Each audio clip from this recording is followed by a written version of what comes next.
اعوذ باللہ من الشیطان الرجیم بسم اللہ الرحمن الرحیم۔ رکو نمبر 2 سورہ آل عمران آیت نمبر 13۔ قد کان لکم آیۃ فی فئتین التقطا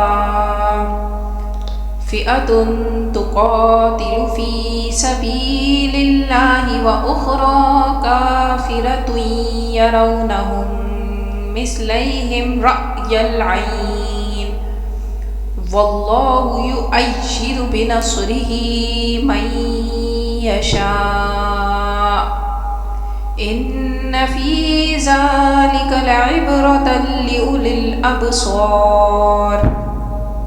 ترجمہ: تمہارے لیے دو گروہوں میں جو جنگ بدر کے دن آپس میں بھڑ گئے قدرت خدا کی عظیم الشان نشانی تھی۔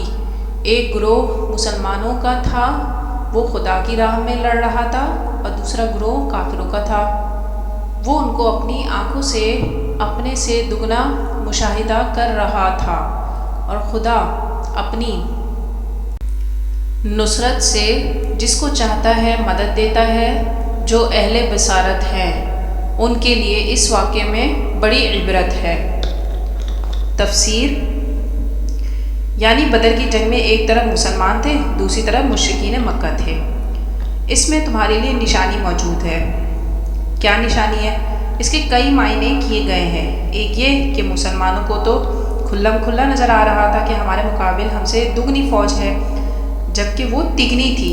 بعض روایت میں آتا ہے کہ اللہ تعالیٰ نے غزوہ بدر میں کفار پر ایسا رعب طاری کر دیا تھا کہ انہیں نظر آ رہا تھا کہ مسلمان ہم سے دگنے ہیں۔ یہ عبرت اور سبق آموزی صرف ان کے لیے ہوتی ہے جو آنکھیں رکھتے ہوں، جن کے اندر دیکھنے کی صلاحیت موجود ہو۔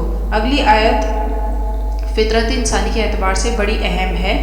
بعض لوگوں میں خاص طور پر دنیا اور دنیاوی چیزوں کی محبت زیادہ شدید ہوتی ہے۔ یہاں اس کا اصل سبب بتایا جا رہا ہے کہ اللہ تعالیٰ نے واقعتاً یہ شے فطرت انسانی میں رکھی ہے، اس لیے کہ اللہ تعالیٰ نے اس دنیا کو قیامت تک آباد رکھنا ہے اور اس کی رونقیں بحال رکھنی ہے۔ چنانچہ مرد اور عورت کی ایک دوسرے کے لیے کشش ہوگی تو اولاد پیدا ہوگی اور دنیا کی آبادی میں اضافہ ہوتا رہے گا۔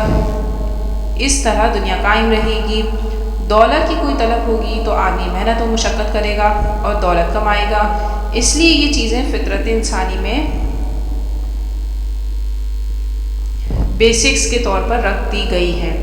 بس ضرورت اس بات کی ہے کہ ان جبلی تقاضوں کو دبا کر رکھا جائے، اللہ کی محبت اور اللہ کی شریعت کو اس سے بالاتر رکھا جائے۔ یہ مطلوب نہیں ہے کہ ان کو ختم کر دیا جائے۔ تعذیب نفس اور نفس کشی اسلام میں نہیں ہے۔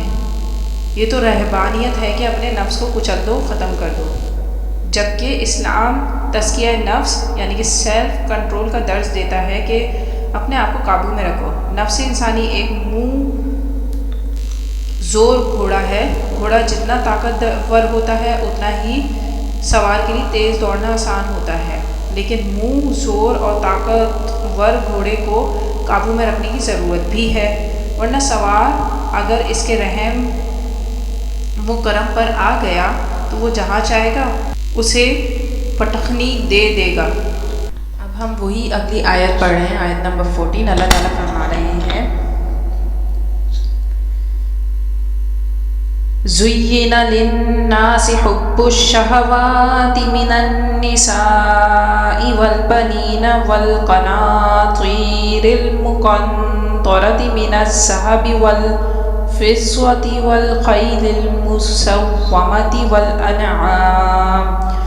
وَالْأَنْعَامِ وَالْحَرْثِ ذَلِكَ مَتَاعُ الْحَيَاةِ الدُّنْيَا وَاللَّهُ عِندَهُ حُسْنُ الْمَآبِ۔ ترجمہ: لوگوں کو ان کی خواہشوں کی چیزیں یعنی عورتیں اور بیٹے اور سونے اور چاندی کے بڑے بڑے ڈھیر اور نشان لگے ہوئے گھوڑے اور مویشی اور کھیتی بڑی زینت دار معلوم ہوتی ہے، مگر یہ سب دنیا ہی کی زندگی کے سامان ہے اور خدا کے پاس بہت اچھا ٹھکانہ ہے۔ تفسیر مرغوبات دنیا میں سے پہلی محبت عورتوں کی گنوائی گئی ہے۔ فرائڈ کے نزدیک بھی انسانی محرکات میں سب سے قوی اور زبردست محرک جنسی جذبہ ہے، اور یہی اللہ تعالیٰ نے بھی سب سے پہلے اسی کا ذکر کیا ہے۔ اگرچہ بعض لوگوں کے لیے پیٹ کا مسئلہ فوقیت اختیار کر جاتا ہے اور معاشی ضرورت جنسی جذبے سے بھی شدید تر ہو جاتی ہے، لیکن واقعہ یہ ہے کہ مرد و عورت کے مابین کشش انسانی فطرت کا لازمہ ہے۔ چنانچہ رسول اللہ صلی اللہ علیہ وسلم نے بھی فرمایا، میں نے اپنے بعد مردوں کے لیے عورتوں کے فتنے سے زیادہ ضرر رسا فتنہ اور کوئی نہیں چھوڑا۔ یہ ایک حدیث ہے، یعنی ان کی محبت انسان کو کہاں سے کہاں لے جاتی ہے۔ بالعام بن باعورہ یہود میں سے ایک بہت بڑا عالم اور فاضل شخص تھا، مگر ایک عورت کے چکر میں آ کر وہ شیطان کا پیرو بن گیا۔ اس کا قصہ سورۃ الاعراف میں بیان ہوا ہے، وہ ہم آگے پڑھیں گے۔ بہرحال عورتوں کی محبت انسانی فطرت کے اندر رکھ دی گئی ہے۔ پھر انسان کو بیٹے بہت پسند ہے کہ اس کی نسل اور اس کا نام چلتا ہے، وہ بڑھاپے کا سہارا بنے۔ عمدہ نسل کے گھوڑے جنہیں چن کر ان پر نشان لگائے جاتے ہیں، پنجاب اور سرائکی علاقے میں چوپاؤں کو مال کہا جاتا ہے۔ یہ جانور ان کے مالوں کے لیے مال کی حیثیت رکھتے ہیں۔ بس نقطہ اعتدال یہ ہے کہ جان لو یہ ساری چیزیں اس دنیا کی چند روزہ زندگی کا ساز و سامان ہے۔ اس زندگی کے لیے ضروریات کی حد تک ان سے فائدہ اٹھانا کوئی بری بات نہیں ہے۔